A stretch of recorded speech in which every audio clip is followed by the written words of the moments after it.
네, 제가 하나님 이로삼 교회 영광스럽게 초청받아서 주님의 부활 소식을 또 주님께서 이 땅에서 만나셨던 부활 후 첫 만남에 대한 소식을 전할 수 있게 돼서 너무 영예롭게 생각하고 또 여러분 만나 뵙게 돼서 너무나 반갑습니다. 우리 담임 목사님하고 저하고 같은 책상 쓰는 사람이었거든요. 제가 한동안 같은 책상 쓰면서 많이 이제 알게 됐는데 우리 목사님 너무 좋으신 분이셔요. 그래서 여러분도 잘 아실 것이라 생각합니다. 우리 하준이 그리고 유나, 준성이도 저희 애들하고 너무나 친하고 또 그리스도 안에서 같이 이렇게 교제할 수 있게 해서 좋고요. 또 여러분이 항상 합동신학대학원대학교를 기억해 주시고 또 기도해 주신 거 너무나 감사하게 생각합니다.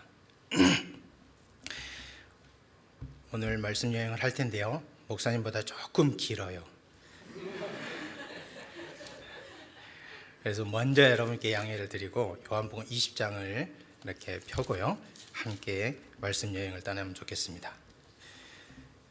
20장 1절부터 18절까지는 한 사건을 기록하고 있습니다. 그 사건 중에서 예수님이 마리아를 만나시면서 마리아에게 이렇게 묻습니다. 여자여, 어찌하여 울며 누구를 찾느냐? 마리아는 새벽에 예수님 무덤에 갔는데 무덤이 비어 있었습니다. 그것을 확인하고 나서 베드로와 요한을 찾아가서 이 사실을 알리죠. 베드로와 요한은 현장 조사를 떠나고요. 직접 면밀히 조사한 결과 부활 사실을 확인하고 돌아갑니다. 하지만 막달라 마리아는 두 제자가 돌아간 후에도 계속 무덤에 남아 있어요. 무덤 안을 보았을 때 마리아는 천사를 목격했고 천사는 마리아에게 왜 우느냐 이렇게 묻습니다. 그 후 마리아는 부활하신 예수님을 만나게 됩니다. 이것이 요한복음의 부활 기사의 첫 부분을 구성하는 주된 내용입니다. 우리가 익숙히 알고 있는 이 이야기는 사도 요한이 2000년 전에 부활이 일어났던 바로 그 자리에 우리를 초청하는 초청장과 같은 거예요. 그래서 오늘 요한이 자신과 베드로가 목격한 부활 현장을 면밀히 살펴볼 기회를 주고 마리아가 만났던 부활하신 주님을 만나볼 영광을 우리에게 제공해 준 것이라 볼 수 있습니다. 이때 우리에게 큰 질문이 두 가지가 생기는데요. 막달라 마리아, 베드로, 요한은 예수님의 빈 무덤을 함께 보고 부활 사실을 함께 확인합니다. 사도 요한은 이것을 아주 중요하게 생각하는 것을 알 수 있습니다. 다른 건 다 빼고 이것만 기록하니까요. 그러면 우리 질문이 이거죠. 마리아와 두 사도의 행동이 왜 그렇게 중요한가? 이게 첫 번째 질문입니다. 두 번째 질문은 막달라 마리아는 베드로와 요한이 돌아간 후에도 남아서 무덤 안을 들여다보았어요. 천사와 부활하신 예수님을 차례로 만납니다. 마리아가 무덤을 떠나지 않은 것, 부활하신 예수님이 이 무덤을 떠나지 않고 있는 마리아에게 나타나신 의미가 무엇인가? 이것입니다. 여러분 질문 두 가지를 기억할 수 있겠어요? 왜 빈 무덤을 확인한 현장이 이렇게 중요한가? 두 번째는 마리아가 왜 무덤을 떠나지 않았고 그 떠나지 않은 마리아를 만난 사건이 그렇게 중요한 것인가? 오늘 아침 성령님께서 마리아와 함께 우리에게도 부활한 주님과 첫 만남의 자리에 서서 지금 신자 앞에 열려있는 부활세계의 영광의 빛을 보게 해주시기를 간절히 바랍니다. 세 가지로 나눠서 여행을 진행합니다. 첫 번째는 빈 무덤에 관한 것이고요. 두 번째는 마리아의 믿음, 세 번째는 예수 그리스도께서 마리아를 만나신 일입니다. 첫 번째는 빈 무덤이에요. 여러분 20장 1절 2절을 보시면 마리아가 무덤에 도착해 보니까 무덤에서 돌이 굴려져 있었습니다. 이 돌은 굉장히 큰 사람 혼자 저같이 힘이 세도 혼자 이렇게 굴리기가 힘들 만큼 사람 키 높이가 되는 그런 돌이었거든요. 밀봉할 필요가 없이 무거워서 벽에 딱 붙이면은 안에 있는 냄새가 나오지 않을 그런 정도의 육중한 돌이었습니다. 그런데 그 무덤이 어찌된 일인지 굴려서 열려 있는 거예요. 마리아가 아마도 자기가 생각할 때 베드로와 요한에게 확실하게 보고할 수 있을 만큼 정황을 다 살펴본 후에 무덤에서 나와서 보고를 합니다. 베드로와 요한에게요. 20장 2절에 보시면 사람들이 주님을 무덤에서 가져다가 어디 두었니 우리가 알지 못하겠다 이렇게 말합니다. 여기서 가져갔다 하는 말은요, 제거했다 또는 치웠다 하는 말이에요. 그러니까 그들이 우리 주님을 제거했는데 어디 있는지 우리가 알 수 없다는 겁니다. 여러분이 마리아 입장이었다면 첫 번째로 무덤에서 돌이 딱 이렇게 옮겨졌을 때 어떤 생각을 하셨을 것 같습니까? 아마도 마리아는 시신 훼손을 염려했을 거예요. 아마도 오는 길에 혼비백산해서 도망가는 군인들을 보았을 텐데 이 군인들이 자신의 염려를 더 크게 했을 수도 있습니다. 그러니까 도착하기 전에 무슨 일이 있었던 거예요. 그래서 마리아는 더욱더 빨리 무덤에 갔을 것이고 그 무덤을 확인한 마리아는 그 당시에 베드로와 다른 열 제자에게 굉장히 위험한 상황이 있었기 때문에 따로따로 숨어 있었던 그들을 찾아가서 지금 무덤 안의 상황을 자신의 본대로 보고를 합니다. 이 두 사도는요, 마리아가 지금 하는 어렴풋한 정보를 들으면서 머릿속으로 시신이 도둑 맞았을 때 정황과 한번 비교해 봤을 거예요.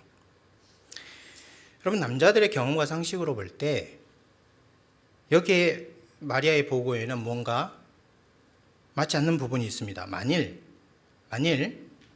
시신이 도둑 맞았다면 세마포는 거기 있는데, 세마포는 이 죽은 사람을 둘둘 많은 천을 말합니다. 세마포는 그대로 있는데 시신이 없다? 좀 이상한 거예요. 여러분 표정이 왜 그게 이상하지?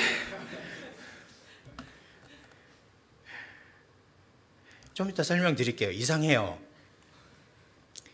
안 맞아요. 그래서 주님이 무덤이 없다는 말을 듣고서 베드로와 요한이 달려갑니다.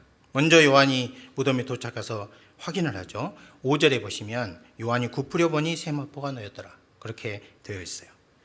또요, 그 뒤에 베드로가 도착했는데 이 베드로는 요한보다 훨씬 담대해서요, 무덤 안으로 직접 들어갑니다. 6절 7절에 시몬 베드로는 따라와서 무덤에 들어가 보니 무엇이 놓였더라? 세마포가 놓였더라. 또 머리를 덮었던 무엇이? 수건은 세마포와 함께 놓여 있지 않고 둘둘 말린 채 한 곳에 놓여 있더라. 여러분, 이 묘사는요, 요한이 점검했고 베드로가 조사를 하고 있는데 자세히 들여다보면은 확인한 사항이 계속해서 늘어나고 있는 것을 알 수 있어요. 처음에는 세마포만 보았죠. 그 다음에는 세마포와 수건의 모양을 보도록 하고 있습니다. 사도 요한은 세마포와 수건의 모양을요, 아주 세심하게 기록하고 있는 것을 알 수 있습니다. 세마포가 그냥 있는 것이 아니고 그대로 놓여 있었고, 머리를 이렇게 둘둘둘 마른 수건이 있는데 이 수건 또는 머리를 이렇게 덮는 수건이 있었는데 그 수건은 어떻게 해요? 세마포와 함께 있지 않고 둘둘 말린 채로 한 곳에 있었다. 이렇게 말하고 있어요.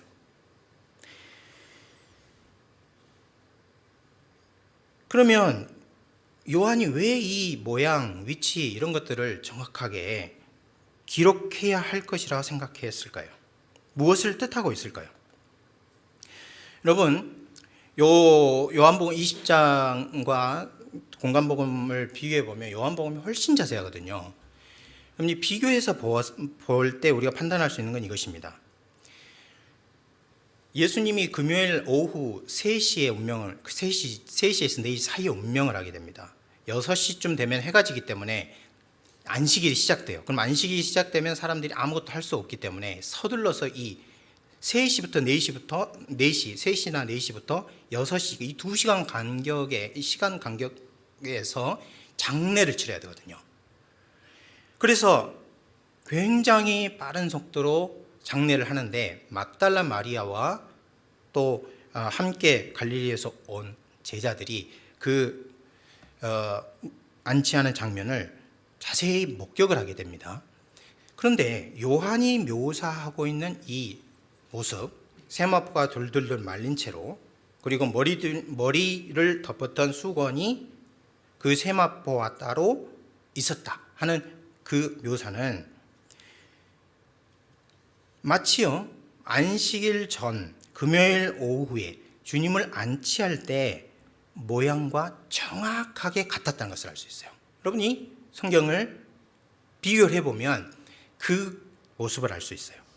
정확하게 같은 위치에 있었다. 그러니까 수건은 수건 자리, 세마포는 세마포 자리에 있었다는 거예요. 그것이 무슨 말입니까? 마치요 세마포가 있는데 수건이 있는데 그 안에 있는 예수님의 몸이 번데기처럼 쓱 빠져나오고요. 남아있는 고치의 모습과 같았다는 거예요. 이것은요, 주님의 몸이 사라졌든지 아니면 세마포와 수건을 쓱 통과해서 나온 겁니다. 만약에 도둑을 맞았다면 이런 모양이 절대로 될 수가 없어요. 그것은 이제 제가 다시 자세히 설명을 드리겠습니다. 만일 그러면 사도 요한이 왜 이 세마포와 수건의 모양과 위치를 이렇게 자세히 기록하는 것일까? 이유가 두 가지인데요. 첫 번째는 요한과 베드로가 마리아에게서 받은 보고대로 도둑 맞은 것이 아니라는 것을 설명하기 위한 것입니다. 첫 번째 그거고요. 두 번째로는 부활신앙의 시작점을 알리는 거예요. 부활신앙의 시작점. 첫 번째부터 보겠습니다. 도둑 맞은 것이 아닙니다. 주님의 몸은 도난당한 것이 아니에요. 만일 도둑이 장례 후에 얼마 후 왔다고 생각해 볼까요? 주님은 장례한 날이 방금 말씀드린 것처럼 안식일이고요. 바리새인들은 무덤을 임봉하고 경비병을 세웠습니다. 그래서 적어도 깊은 밤이나 새벽이 되기 전까지는 접근할 수가 없었어요. 경비병을 세워놨으니까 그들이 피곤해서 잘 때까지는 또는 교대할 때까지는 어떤 움직임도 할 수가 없었겠죠. 그런데 주님의 몸은 세마포로 둘렸고 향품이 발려져 있거든요. 세마포를 싸고 향품을 바르면 이 향품이라는 게 무엇이냐면은 기름하고 그 향이 나는 향료하고를 섞어서 만든 거예요. 그게 걸쭉하거든요. 그걸 바르면 어떻게 됩니까? 이 향품을 바른 세마포는 얼마 안 있어서 딱딱하게 굳습니다. 그러니까 이거를 세마포로 이렇게 둘러놨다면 주님의 몸대로 이렇게 쭉 해서 그대로 굳는 거예요. 이런 상태에서 도둑들이 시신을 꺼내려고 했다면은, 그러니까 이대로 두고 이 머리 부분을 이제 조금 어떤 식으로든지 이제 연 다음에 시신을 꺼내려고 했다면 시간이 어떻게 했습니까? 많이 걸려요. 정교한 작업들이 지금 이대로 하려고 했다면 굉장히 시간이 많이 걸리는 일이었습니다. 따라서 시신을 훔쳐오도록 사주를 받았다면 세마포가 남아있지 않았을 가능성이 훨씬 높습니다. 왜냐하면 통째로 들고 갔을 가능성이 있기 때문입니다. 만약에 통째로 들고 가면 향 냄새가 나잖아요. 향 냄새가 나니까 아마도 냄새가 나지 않도록 다른 천으로 싸서 그 시신을 훔쳐갔을 거예요. 시신이 목적이었다면. 만일 그 반대로 시신이 목적이 아니라 이 향품이 상당히 고가거든요. 우리가 상상하는 것보다 훨씬 고가요. 왕이나 아니면 아주 고위층 인사들의 장례에 들어가는 그 이집트 왕이 그 장례를 하는 방식으로 장례를 치렀어요. 그러니까 상당히 고가요.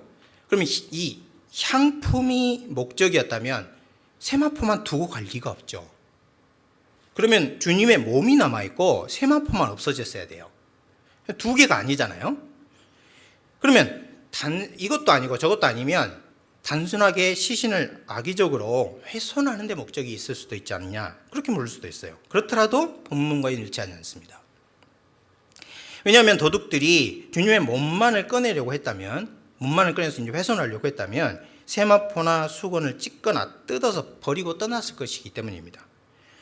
시신 훼손이 목적이라면 도둑들이 그렇게 급하게 일하면서 세마포를 아무렇게나 던져놓고 떠나지, 예수님이 안치된 원래 그대로 잘 말아서, 그리고 세마포는 세마포대로 두고 수건은 또 얼굴 위치가 어디였더라, 그거를 정확하게 알아서 그대로 두고 그렇게 떠났을 리가 있어요, 없어요? 없다는 거예요. 여러 가지 정황으로 볼 때 결국 우리가 내릴 수 있는 결론은 예수님의 몸은 도둑 맞은 것이 아니라는 겁니다. 이게 첫 번째 확인한 점이에요. 베드로와 요한이 빈 무덤을 조사한 결과 시신이 도난당하거나 훼손당한 것이 아닌 것이 분명하다는 것이 알려졌습니다. 그러면 이 사실은 마리아의 마음에 평안을 주는 것 외에 다른 역할이 없는가? 마리아는 그것을 알았다면, 주님의 몸이 도난당하거나 어디 훼손당한 것이 아니면 지금 자신이 염려하고 베드로에게 보고했던 것처럼 그런 일은 없었다. 그렇기 때문에 평안을 얻을 수 있지 않을까? 그러면 그런 목적밖에 없는 것인가? 그렇지 않아요. 이것은 요한 자신에게 큰 의미가 있었습니다. 이 조사 결과 요한의 영혼에는 부활이라는 사실이 드러나기 시작했어요. 그 부분을 한번 살펴보겠습니다. 20장 8절인데요. 20장 8절 한번 같이 읽어보겠어요. 그때야, 시작. 그때야 무덤에 먼저 갔던 다른 제자들도 들어가 보고 믿더라. 여기서 믿더라는 말은요, 믿기 시작했다, 이렇게 번역할 수 있어요. 이것은 부활 사실이 사도들 사이에, 그러니까 11사도들 중에 요한에게 처음으로 부활이라는 것이 인식되는 역사적 순간입니다. 그러면 이 사실을 보고 믿었다, 이렇게 말했는데 믿음이 여러 종류가 있거든요. 그 중에 구원을 주는 믿음이라고 부를 수 있는가? 이런 질문이 있어요. 팀 켈러라는 분은요, 사도 요한이 드디어 부활을 완전히 믿게 되었다, 그렇게 말합니다. 그런데 생각해 볼 점이 있습니다. 요한에게는 아직 구원을 주는 믿음이 생긴 것이 아니에요. 구원을 주는 믿음이 생긴 것이 아닙니다. 요한 자신은 여기서 믿기 시작했다 했는데, 믿더라 했는데, 이 믿더란 말을 쓸 때 과거가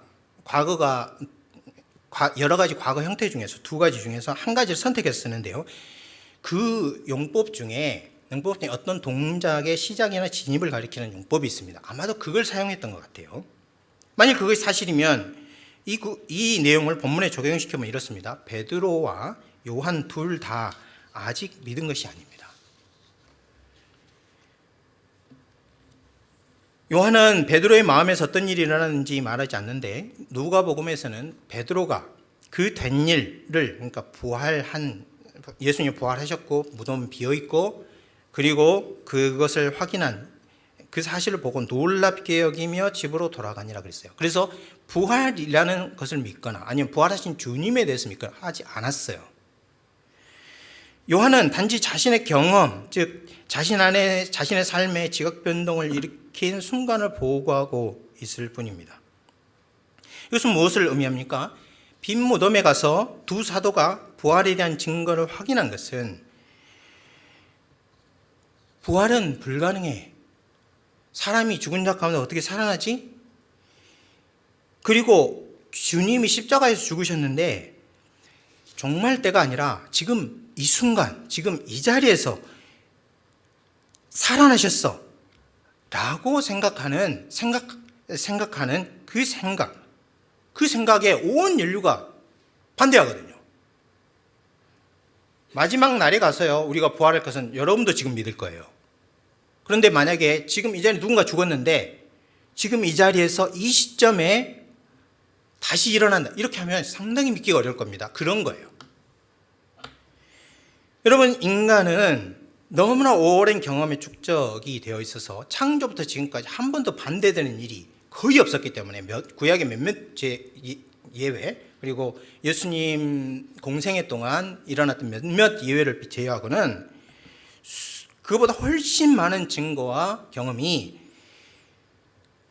지금 이 순간 이 자리에서 종말론적 부활이 일어난다 하는 것은 믿을 수가 없는 거예요. 그래서 강력하게 저항합니다. 마치 커다란 벽처럼 우리 안에 절벽처럼 앞에 있어서 부활 신앙으로 들어가지 못하게 해요. 그런데 요한이 이 세마포와 수건, 빈 무덤을 면밀히 조사한 결과 믿기 시작한 거예요.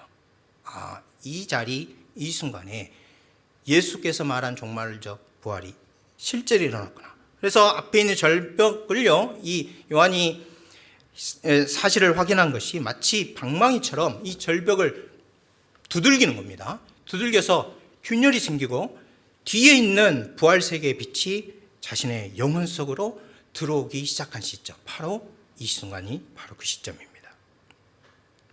중간 요약을 해보겠습니다. 무덤에 갔던 두 제자에게 빈 무덤, 세마포와 수건이 놓인 위치한 모양은 적어도 마리아의 추측처럼 주님의 몸이 도둑에게 훼손된 것이 아니라는 확신을 갖게 했습니다. 요한에게는요, 부활 신앙이 시작됐어요. 그러나 요한에 따르면은 그들은 아직, 여러분 9절 한번 보세요. 이상한 말씀이 있어요. 그들은, 9절 한번 같이 읽어볼까요? 9절 시작. 그들은 성경에 그가 죽은 자 가운데서 다시 살아나야 하리라 하신 말씀을 아직 알지 못했다. 죽은 자 가운데서 주님이 부활해야 한다는 성경 말씀을 몰랐다는 겁니다. 이제요, 마리아에게로 우리의 시선을 옮겨보겠습니다. 마리아는 남아요. 마리아는 왜 떠나지 못했을까요? 마리아가 떠나지 못한 것은 부활신앙의 어떤 측면을 드러내고 있을까요? 이 부분은요, 사실 우리가 성경을 여러 번 읽었지만 우리 나이보다 더 많이 읽은 사람들도 있지만 이게 잘 포착되지 않고 지나가는 측면이기 때문에 더욱 주의를 기울여야 합니다. 마리아가 빈 무덤을 확인하고 두 제자와 함께 돌아가지 않은 것은 이게 보통 일이 아니거든요.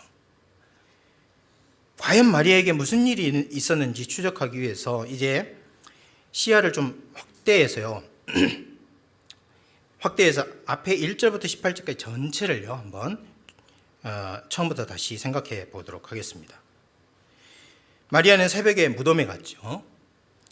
무덤에 간 이유가 무엇입니까? 주님께 향유를 바르기 위해서였습니다.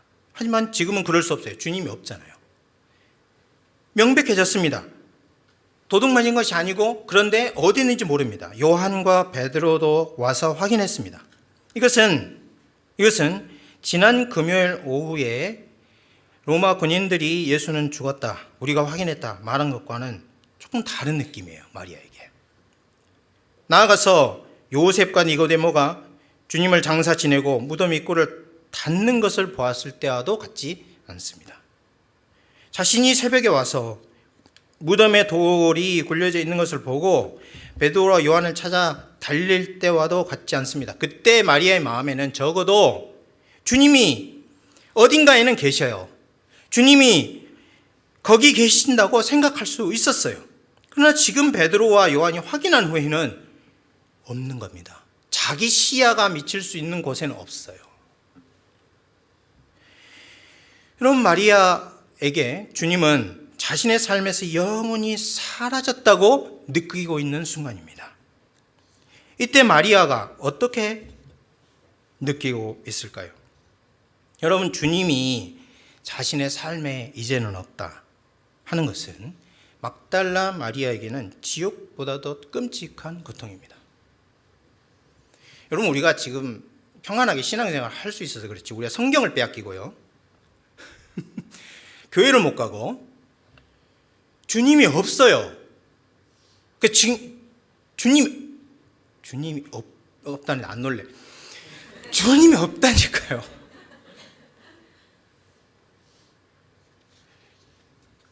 주님이 없으면 어떨까요? 여러분이 조금 더 놀래게 하기 위해서 복음서 기자들이 이 막달라 마리아를 어떻게 묘사하는지 한번 살펴볼게요. 누가복음 8장에 보면 이런 말씀이 있습니다. 누가복음 8장 1절부터 3절인데요. 제가 읽어보겠어요. 그 후에 예수께서 각 성과 마을에 두루 다니시며 하나님 나라를 선포하시며 그 복음을 전하실세 12제자가 함께하였고 악귀를 쫓아냄과 병고침을 받았던 여자들 곧 7 귀신이 나간 막달라인이라는 마리아와 여기 있습니다. 막달라 마리아 그리고 헤롯의 청지기 구사의 아내 요한나와 수산나와 다른 여러 여자가 함께하여 자신의 소유로 그들을 섬기더라. 예수님의 공생의 사역을 하실 때 예루살렘에서 시작해서 예루살렘으로 올라가실 때 갈릴리에서부터 예루살렘까지 이렇게 주님과 주님의 그 하나님 운동을 하는 제자들 일행을 섬긴 분들이 있었거든요. 그들 중에 막달라 마리아가 포함이 되어 있다는 기록입니다. 그런데 막달라 마리아가 어떻게 표현합니까? 7 귀신이 나간 자예요. 이와 비슷한 예를 사도행전에서 찾아볼 수 있는데 사도행전 16장 16절에 보면은 점치는 귀신 들린 여종이 빌립보에 있었고요. 바울을 만납니다. 점치는 귀신 들린 여종. 성경은 이 여인이 그러니까 점치는 귀신 들린 여종인데 이게 조금 샤머니즘적인 영어로 기록이 되어 있기 때문에 이거를 조금 직역을 해보면요. 퓨티아 영을 소유한 여자예요. 그러니까 예언을 하는 여자 노예입니다. 여잔데 본래는 노예가 아니었어요. 그 전에 무슨 일을 했는가? 예언, 신탁을 받아서 전하는 역할을 한 사람이에요. 여러분 로마 영화나 또 옛날 영화를 보면은 신탁을 전하는 그 여성이 있잖아요. 그 사회에 굉장히 귀중한 지위를 갖고 있는 사람이에요. 그러니까 노예가 되기 전에 신전에서 예언을 했던 특별한 사람이었던 것이죠. 이 여인의 비참한 상황을 어떻게 묘사합니까? 이 여인이 노예였는데 단순 노예가 아니고 여러 명의 주인에게 속한 노예였어요. 그러니까 마치 공동투자 회사처럼 이 한 여인에게서 나오는 신탁 비용이 굉장히 고가이기 때문에 여러 사람이 투자를 한 거예요. 그리고 그 사람이 공동 소유를 한 겁니다. 이 여자가 여러 사람이 이 여성을 소유하고 그 신탁에서 그녀의 신탁에 생기는 이익을 착취하고 있는 상황이에요. 여러분, 한 사람의 소유주가 아니라 여러 사람의 소유주라면 서로 이권에 따라서 그 여인이 중간에 껴서 얼마나 고생이 많겠어요. 자, 그런데 막달라 마리아는요, 어떻습니까? 마리아를 지배한 존재는 사람이 아니고 누굽니까? 귀신이에요. 귀신. 그것도 하나가 아니라 7이에요. 차례차례 7이었는지 아니면 한꺼번에 7이었는지 잘 모르겠지만 차례차례가 아니라 아마도 한꺼번에 7이 있었다고 생각해 본다면 어떻겠습니까? 이들 각각이 이 마귀가 자기들의 탐욕대로 마리아를 지배했다면 마리아의 처지가 어떻겠어요? 그럼 복음서에는 한 명의 귀신이 아니라 여러 명, 예를 들면 말 못하는 귀신과 귀머거리 귀신 이렇게 해서 둘이 같이 있는 경우도 있고요. 이 규모가 커져가지고 군단 규모, 레기온 규모의 귀신이 한 사람에게 들어간 그런 경우도 있어요.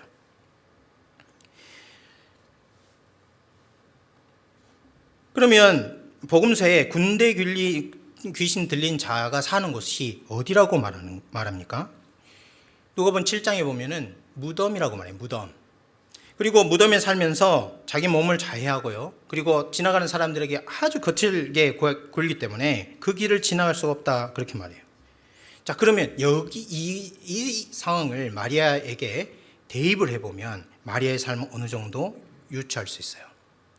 마리아의 삶은 마리아에게, 그러니까 예수님을 만나기 전에 마리아에게 삶이란 무덤이나 지옥이나 다름이 없어요. 7 귀신에게 이끌려서 귀신이 원하는 일을 해야 했습니다.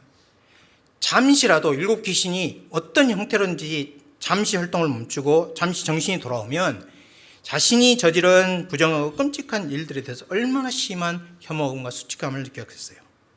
자신이 계시록 18장 2절에처럼 귀신의 처소요 각종 더러운 영이 모이는 것이요 각종 가증한 새들이 모이는 것과 같지 않았겠어요? 그런데 주님이 마리아에게서 7 귀신을 모두 쫓아내 주셨습니다.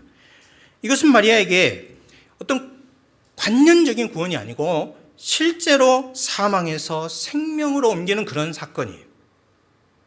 주님이 약한 귀신들아 그에게서 나와서 다시는 들어가지 말라 이렇게 말씀하셨을 때 마리아는요, 사람들은 귀신이 나가네 그렇게 느낄지 모르지만 마리아는 온 몸과 온 영혼으로 내 앞에 창조주 하나님이 계시는구나 그렇게 생각했을 거예요. 왜냐하면 보이는 세계와 보이지 않는 세계를 다 지배하시는 분이니까요. 그 후 마리아는 주님 자신이 유일한 구원자였고 주님과 함께하는 것이 곧 생명이었습니다. 그러니까 주님을 떠나지 않은 거예요. 마리아에게 주님은 부활 이전에도 이미 죽음을 정복한 분이에요. 그걸 어떻게 알 수 있습니까? 자기를 보면 알 수 있다는 거예요. 아무리 군인들이 요셉과 니고데모가 예수는 죽었어 말해도 마리아는 주님은 나에게 생명의 주님이시여 죽음을 정복하는 분이시라는 이 생각을 꺾지 못합니다. 심지어 베드로와 요한이 아니 창조 세계 전체가 무덤에서 나가면서 주님은 이제 여기 없어 이렇게 말해도 마리아는 그 자리를 떠날 수가 없어요. 사람들은 마리아가 새벽에 향유를 사서 무덤에 온 행동을요 헌신이나 사랑 이렇게 묘사합니다. 맞는 말이죠. 그러나 부족합니다. 베드로와 요한도 떠났지만 무덤에 머문 것은 너무나 상실감이 커서 그 상실감에서 오는 무력감 때문에 움직일 수 없었다 그렇게 보기도 합니다. 하지만 이것도 너무 부족한 생각이에요. 여기에는 헌신, 사랑, 무력증 이런 걸로 설명할 수 없는 뭔가가 있습니다. 자신의 헌신과 사랑을 표현할 대상이 없어져도 계속되는 거. 눈에 보이지 않아도 그 헌신과 사랑을 표현할 대상이 눈에 보이지 않아도 계속되는 거. 힘이 다 빠진 그 자리에서도 다시 깨어나는 힘, 그런 게 있는 거예요. 그것이 무엇입니까? 성경은 그것을 믿음이라고 그래요. 어떤 믿음입니까? 그것을 한번 설명해 보겠어요. 마리아는요 자신의 눈으로 예수님이 없다는 것을 확인했죠. 2 제자가 와서 조사하고 확증을 합니다. 그러나 마리아 안에는 이 확인, 조사, 확증도 막지 못하는 증언이 있어요. 마음속에, 영혼 속에, 그 심연 속에 모든 사람들, 모든 피조물이 객관적으로 예수는 죽었어, 이제는 없어 이렇게 선언할 때 자신의 존재 심연에서 이 선언에 저항하고 싸우는 더 강력한 증언이 있다는 겁니다. 나는 부활이요 생명이라고 말씀하신 주님이 어떻게 여기 없단 말인가? 나는 생명이라고 하신 주님이 내 목숨을 나는 버릴 권세도 있고 다시 얻을 권세도 있다 이렇게 말씀하신 주님이 어떻게 더는 존재하지 않을 수 있단 말인가? 나는 정죄받은 죄인이요 잃어버린 존재다. 주님이 없다면, 주님이 더는 없다면 내가 주님을 만나기 전에 7 귀신을 들렸을 때 삶과 무엇이 다른가? 내 안에는 생명과 소망이 전혀 없다. 만일 누군가 주님의 시선을 치워서 이제 더는 이곳에 없다면 이 땅에 죄사함, 평화, 삶의 능력, 희망 무엇을 어디서 기대할 수 있단 말인가? 구속 없는 세상, 하나님 없는 평화, 생명이 없는 나라, 그것과 무엇이 다르겠는가? 이런 고백이 자신의 존재의 심연에 소리를 지고 있는 거예요. 그 소리가 밖에서 외부에서 들려오는 예수는 죽었어, 이제는 없어, 우리가 확인했어, 그 소리보다 큰 거예요. 이렇게 자기 영혼의 파산을 고백하고 자기에게 힘도 생명도 희망도 선도 없다고 인정하며 주님을 전적으로 의지하고 자기 인생 전체를 주님께 거는 거. 주님이 없으면 나도 없어요. 주님 거기 없다면 나도 여기 안 떠날 겁니다. 이렇게 말하는 것. 이런 것을, 이 믿음을 구원하는 믿음이라고 합니다. 이 구원하는 믿음이 있어야 하나님께서 의를 선행해 주시고 그 의의 근거에서 우리가 하나님 나라에 들어갈 수 있어요.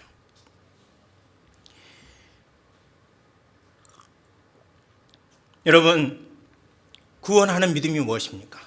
성경은 이런 용어로 표현하지 않아도 사람, 사건을 통해서 많이 보여줬어요. 예를 들어 볼까요? 중풍병을 앓는 죄송합니다.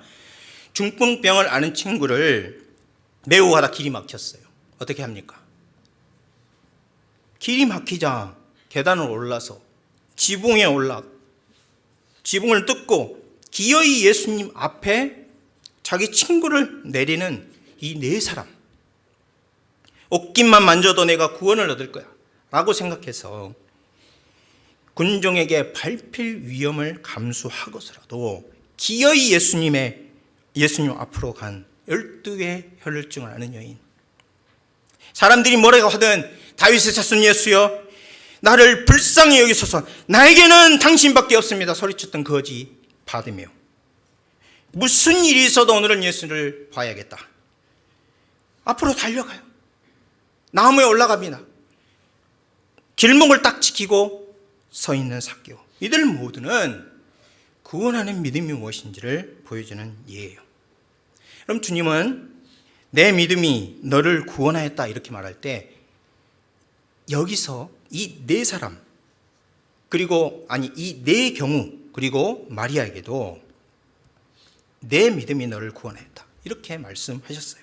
지금 이 순간 마리아의 영혼과 행동은 구원하는 믿음을 가장 순수하게 반사하고 있는 모습입니다. 마치 보이지 않는 믿음, 만질 수 없는 구원하는 믿음이 마리아에게서 구체적인 모습으로 형상이 된 것 같이 그렇게 나타난 겁니다. 예수님은 부활하신 후에 왜 다른 모든 일을 제쳐놓고 막달라 마리아에게 처음으로 나타나셨을까요? 여기에 오늘 우리가 들어야 될 메시지가 있어요. 이 구원하는 믿음의 외침에 부활하신 주님이 어떻게 한 거예요? 반응을 한 거예요. 소리가 없어도 눈에 보이지 않아도 내가 손으로 만질 수 없어도 마리아의 영혼 시면에서 터져 나오는 외침, 주님이 여기에 꼭 필요합니다. 주님이 내 삶에 없어서는 안 됩니다 라고 외치는 그 외침에 주님이 처음으로 해야 할 일이 바로 이것이구나 라고 판단을 하신 거예요. 여러분, 부활을요 성경에서 다시 살아나신 것 이라고도 표현하지만 영광에 들어감 또는 하나님 우편에 앉으심 이렇게 말하기도 하거든요. 만약 이것이 사실이라면 우리 주님은 부활 생명으로 살아갈 세계의 왕으로 등극하신 거예요. 영광이라는 상태가 보편적인 상황이 있는 그 세계의 주인으로 하나님 우편에 앉으셨다는 뜻이기 때문입니다. 과연 주님은 부활 세계 왕으로 가장 먼저 무슨 일을 하시는가? 진짜 놀랍게도 주님의 얼굴을 간절히 구하고 찾는 자를 만나시는 일이 첫 번째 일이에요. 마지막으로요, 주님이 하신 첫 번째 일을 잠깐만 살펴보겠습니다. 여러분 15절과 16절 한번 보십시오. 부활하신 주님과 함께 부활 세계가 나타납니다. 처음 이 나라의 사절이 나타나고 그 다음으로 부활하신 왕이 나타나거든요. 마리아가 주님을 보고서도 주님이라고 부르지 못하는 부분이죠. 주님은 자신을 나타내시고 마리아의 이름을 불렀습니다. 15절 보시면 여자여 어찌 울며 누구를 찾느냐. 마리아가 이렇게 말해요. 마리아는 그가 동산직인 줄 알고 이르되 주여 당신이 옮겼거든 어디에 두었는지 내게 이르소서. 예수님은 그래서 이건 안 되겠구나. 그래서요 마리아야 이렇게 불러요. 마리아야. 마리아가 뭐라고 말합니까? 히브리 말로 라보니, 이는 선생님이라, 번역하면 선생님이라 그런 뜻이에요. 여러분, 라보니라는 말은 아람어입니다. 예수님 당시 유대 사람들의 모국어, 그러니까 태어나면 쓰는 말, 그게 이 우리 성경에 히브리 말이라고 되어 있는데 아람어예요. 사도 요한은 부활 세계 문턱에 있었던 일 중에서 이 대화를요 보존하려고 노력하고 있습니다. 아주 그 언어까지 다 보존하려고 노력하고 있어요. 라보니 또는 라부니는요 마리아가 특별한 존경을 담아서 예수님을 개인적으로 부르던 호칭입니다. 그 당시 사람들은 그 랍비에게 라보니라고 잘 부르지 않았고 보통 하나님을 부를 때 이 말을 썼어요. 그러니까 만일 다른 사람이 들었을 때 한 일개 인간에게 라보니 이렇게 불렀다면 다른 사람들이 의심을 사지 않겠어요. 천재 유일하신 하나님 한 분뿐이신데 사람에게 하나님에게 쓴 호칭을 쓰니까 마리아를 의심했을 거 아닙니까? 그러면 우리가 내릴 수 있는 결론은 하나예요. 마리아하고 예수님과 함께 있을 때만 쓴 용어라는 거예요. 마리아가 정말 천지를 지으신 하나님을 당시 사람들이 부를 때 쓰던 말을 예수님께 쓰면서 개인적으로 그런 호칭을 불렀다는 거예요. 이 매우 친밀한 관계에 기초하고 있습니다. 아마도 예수님도요, 헬라어로 예수님이 마리아가 이렇게 반응하기 전에 예수님이 부른 말, 우리 말로는 마리아야 이렇게 돼 있는데 이 아람어로 미리암입니다. 미리암. 그러니까 느낌이 다르죠. 미리암. 아마도 예수님도 아람어로 미리암 이렇게 불렀을 거예요. 그러면 마리아는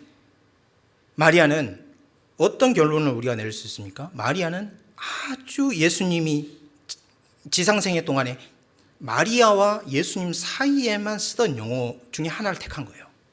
그래서 미리암 이렇게 불렀는데 그 말을 딱 듣자마자 동산지기처럼 보여요. 예수님의 부활하셔서 새로운 부활 생명을 가진 몸과 영혼을 가졌기 때문에 좀 달라 보일 수 있을 거거든요.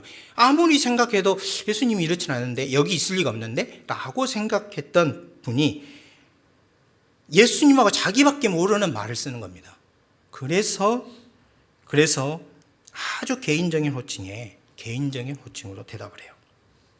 자, 이 만남은 잠자는 자들의 찬 열매요 부활 세계를 출범시킨 분이시요 영원한 생명의 왕이신 분의 첫 번째 사역입니다. 주님이 첫 번째 하신 사역은 자신을 구주와 주님으로 믿는 구원하는 믿음을 가진 사람과 만난 일입니다. 이것은 보통 일이 아니에요. 마리아가 거기에 있었던 것도 보통 일이 아니지만은 예수님이 부활하셔서 하신 첫 번째 일이 이 일이라는 것이 또한 보통 일이 아닌 겁니다. 여러분 한번 잘 생각해 보세요. 어떤 예술가가 있는데 수개월 동안 힘을 기울여서 어떤 작품을 완성했어요. 그 작품을 음미하는 시간을 미루겠습니까? 예수님은 또요, 어느 작가가 산고의 노력과 인내, 절제와 헌신으로 완성한 책이 나왔어요. 조용히 자기 작업실에서 그 책의 페이지를 넘기면서 만족하는 일을 마다하겠습니까?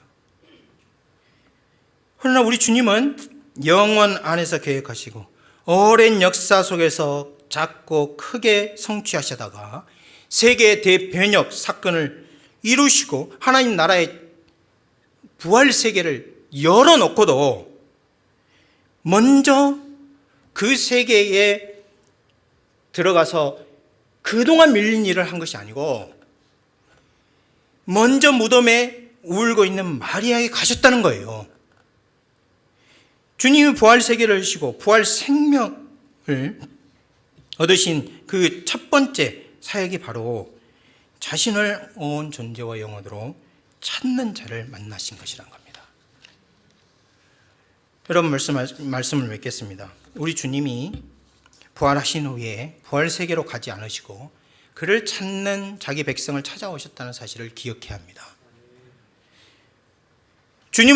그는 이제 여기 없어 증거하는 그 무덤 앞에 울며 서서 주님을 찾는 마리아에게 나타나셨어요. 주님은 마리아에게만 그렇게 나타나실까요? 여러분, 우리 주님은 지금 살아계셔요. 우리 주님은 여러분에게 더 가까이 오시기 위해서 하늘을 가셨어요. 우리가 생각하는 신은 세상을 만들어 놓고 부활 세계를 창조해 놓고 그 위에 서서 그것과 아무 상관없이 있는 분이 아니고 살아 계셔서 활동하시고 우리가 함께 하시고 우리 길을 지도하시는 분이시라니까요.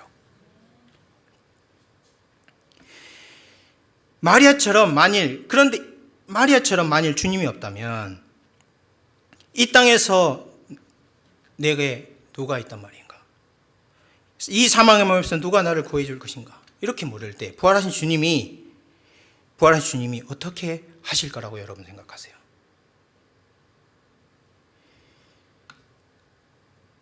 세상에 부러울 것이 없이 살고 다 가졌어도 우리 마음 속에서는 자주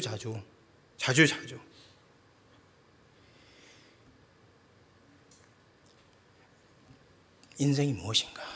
내 평생이 순간 지나가는 그런 순간과 같고 내 삶이 하루살이 삶과 같고 이 땅의 영화가 이 땅에 누릴 수 있는 모든 것이 날개 부러진 모기의 운명과 무엇이 다르단 말인가?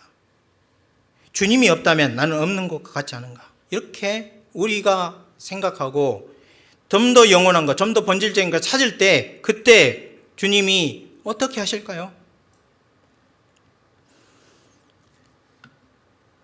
자신을 영혼과 존재의 심연에서 부르는 자들을 우리 주님은 외면하지 않으십니다.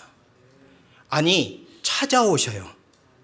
무한한 통치권을 가지신 그분이 내 삶의 왕으로 오신다니까요. 마리아에 의해서 알 수 있듯이 우리 주님은 천사의 오케스트라보다도 오는 세계의 천군 천사 권세들의 사열보다도 마리아가 존재와 영혼의 심연에서 나오는 소리 없는 외침, 주님 어디 계십니까? 주님이 없으면 나는 무엇이 됩니까? 주님이 있어야 내가 되고 주님이 있어야 이 세상에 구원과 평화와 의와 사랑과 하나님의 나라가 의미가 있지 않겠습니까? 우리가 하나님의 나라를 소유한들 주님이 없다면 무슨 소용이 있겠습니까? 우리가 교회를 세운들 여기에 주님이 없다면 주님이 오셔서 우리를 다스려 주시지 않고 우리를 인도해 주시지 않고 주님과의 교제가 없다면 그러면 우리의 삶이 무엇이 됩니까? 이렇게 외치는 그 외침을 더 큰 환영으로 받아들이십니다. 주님은 이 구원하는 믿음을 가진 신자가 아무리 작은 소리로 말하더라도 말하지 않더라도 우리 주님은 영이시기 때문에 우리 영혼의 신음과 고민과 목소리를 다 들으시고 지체 없이 오십니다. 신자의 믿음의 진동수, 주님의 부활하신 주님의 감청 주파수가 똑같아요. 주님은 부활하신 후에 마리아에게 물으셨죠. 누구를 찾고 있느냐? 주님이 오늘도 살아계셔 여러분 영혼에 묻습니다. 누구를 찾느냐? 여러분 제가 물어볼게요. 여러분은 이번 한 주 남은 여생 동안 누구를 찾고 누구를 의지하고 누구와 함께 동행하고 누구와 함께 교제하며 사시겠습니까? 함께 기도하도록 하겠습니다. 살아계신 하나님 은혜를 감사합니다. 우리 주님이 살아계셔서 우리의 삶의 주인이 되시고 우리 가정의 주인이 되시고 우리 교회의 주인이 되시며 역사와 우주를 통치하시며 우리를 주님의 나라로 이끌어 주시며 그 나라의 모든 혜택을 누리며 살게 해주신 은혜를 감사합니다. 주께서 우리와 함께하여 주시옵소서. 주님이 없다면 우리 인생은 아무것도 없는 것이나 마찬가지요 생명이 없는 것이나 마찬가지요 빛이 없는 우주와 같사오니 주께서 우리와 함께하여 주시옵소서. 우리 구주 예수 그리스도의 이름으로 기도합니다.